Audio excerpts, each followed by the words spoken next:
So tell us your initial analysis of this deal. Right. So when I look at this, I think that obviously, and this is stuff that people have already said, but it brings Amazon a physical footprint.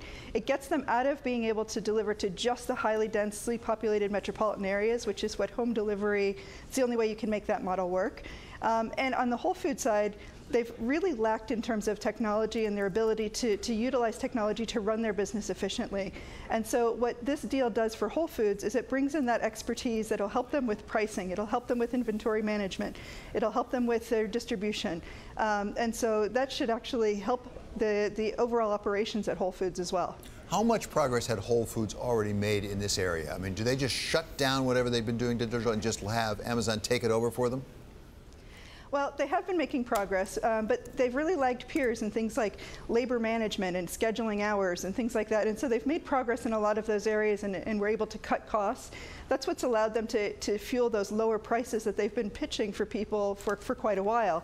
But there are areas where, like I said, with inventory management and pricing, that hopefully they'll be able to integrate some best practices from Amazon sooner rather than later. So the Whole Foods brand has been terribly important to the development of that company. Does Amazon being put together with that brand help Whole Foods or hurt it in terms of a brand? Well, in terms of a brand, they're probably they probably go together quite well.